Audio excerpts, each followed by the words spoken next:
Stephen, what are your reasons for being such a strong advocate for nuclear disarmament? Well, I've always been somebody who's campaigned against nuclear weapons, so it's hard to know exactly where that started and even initially where it came from. But certainly since I became Bishop of Reading, and I don't live in Reading itself, I live in a village called Tidmarsh just outside Reading, very close to Aldermaston. And I moved here just at the time that the government was, renewing Trident and that big debate 4 or 5 years ago. And I suppose it kind of re-radicalised me. That as a Christian and as a Christian leader, I believe, obviously I'm a follower of Jesus Christ, who is and was a man of peace, a man of non-violence. And so it just seemed to me that if I was supposed to be a leader for the Christian faith here in Reading and Berkshire, with Aldermaston on my doorstep and all that happening, this was something where I just felt a strong inner sense that this was something I needed to try to take a lead on. Here in the UK, you mentioned Aldermaston. Do you think that the UK can play a particularly important role in the campaign for global disarmament? Well, yeah, I think the UK has got an important part to play. I mean, there are some people, and I don't agree with them, but I respect them, who say we should disarm multilaterally. And whilst I'm completely supportive of all those international non-proliferation and multilateral talks, actually I think one of the ways we will actually get this done is by some countries who have been nuclear states taking the lead. And I actually think the UK is almost uniquely placed to do that.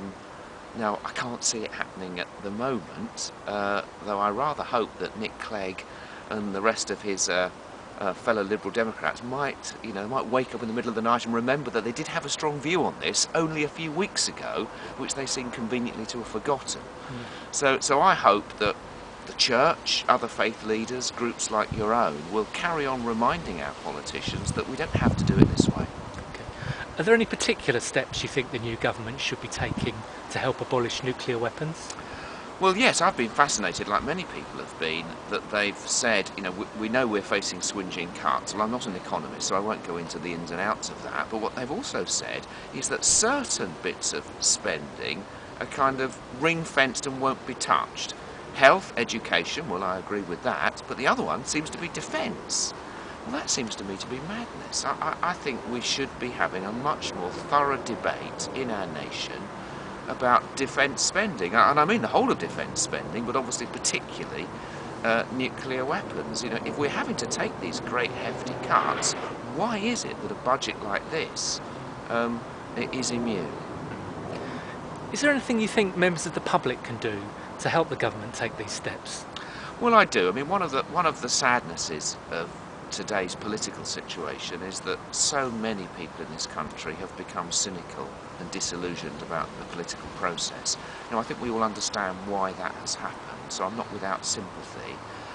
But I kind of keep on hoping that individual women and men will actually realise that their voice does count, and that if enough of us keep saying that these things need to be looked at, then the politicians will in the end listen.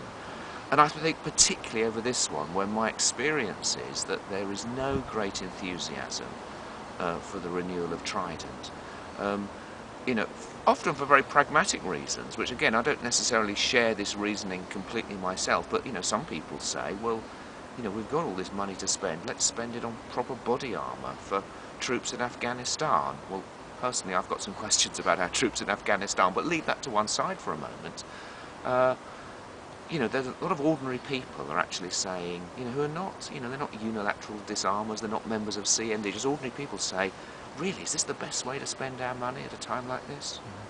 And is there anything you think in particular that members of the faith community can do to help the abolition of nuclear weapons? Yeah, I mean, in the faith communities, I know we often get it wrong and we often shoot ourselves in the foot, but at our best, we have a common vision over these things, and we want to work with all people of goodwill.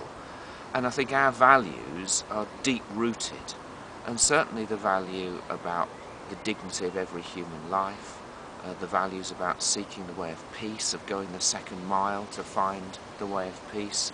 These things are deep inside us, and I think we've got a really big contribution to make in this debate. And also, you know, the politicians do still, they do still listen to us. Bishop Stephen, thank you very much. Thank you. Could you just, that's quite nice actually.